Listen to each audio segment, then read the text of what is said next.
எப்படின்னா இவங்க எப்பயுமே ஒரு ராஜா கீழே சிட்டிசனா இருந்தவங்க இல்ல.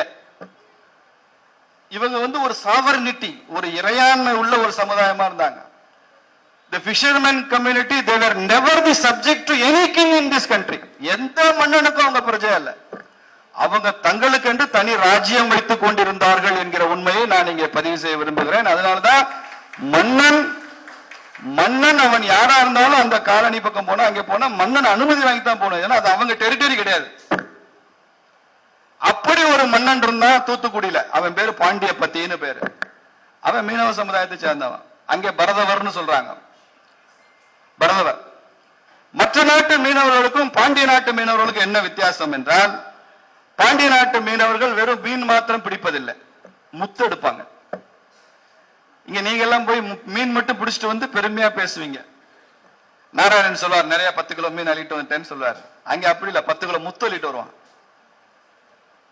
பாண்டிய நாட்டினுடைய பேர்ல் ட்ரேட், முத்து வணிகம் என்பது அந்த காலத்துல கிரேக்கம், ரோமாபுரி, இப்படி பல ஐரோப்பிய நாடுகள் வரைக்கும் போயிருந்தது. செல்வ சிழைப்பு. பாண்டிய நாடு முத்துடைத்துன்னு பேரு. பேர்ல் தான் அப்பெல்லாம் தங்கம் எல்லாம் கூட இவ்வளவு இல்ல. பேர்ல் ட்ரேடு அது ரொம்ப பெருசா இருந்துச்சு. நீங்க சிலப்பதிகாரம் படிச்சீங்கன்னா தெரியும், ஒட்டுமொத்த உலகத்தினுடைய முத்து வணிகம் இருந்தது என்பதை வரலாற்றில் பல பேர் சொல்வதில்லை. அதனால அவங்க தங்களுக்கு என்று ராஜ்யம், தங்களுக்கு என்று ஒரு அரண்மனை, தங்களுக்கு என்று ஒரு மன்னன் அப்படி வச்சிருந்தாங்க. அவன் பேரு பாண்டிய பதி.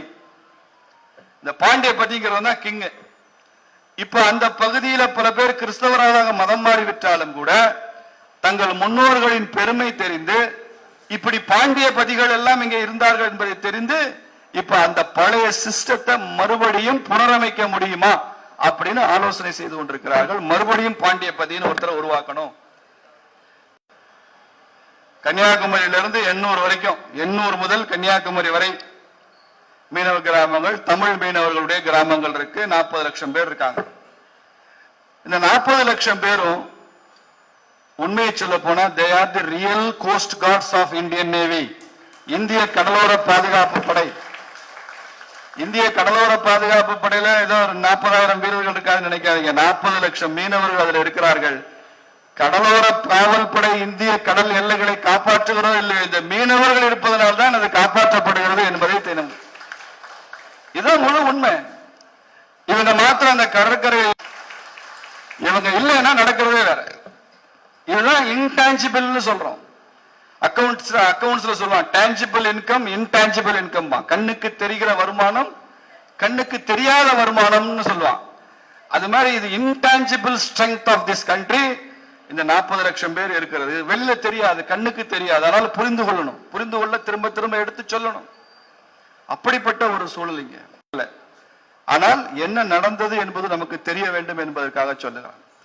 மீண்டும் இந்த பாண்டியபதி என்கிற இந்த நடைமுறை தென் மாவட்டங்கள்ல மிக விரைவில் தூத்துக்குடி தலைநகராக கொண்டு வரத்தான் போகிறது. மீனவர் பெருமை தெரியத்தான் வரும், நிச்சயம் வரும்.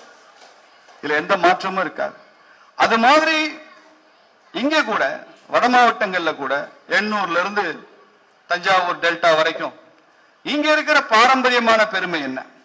இந்த பட்டினவர், பட்டினவ செட்டியார், பரதவர், பர்வத குளம், இந்த மாதிரி அமைப்புகளுடைய பெருமை என்ன? நமது சோசியல் கேபிட்டல் என்ன?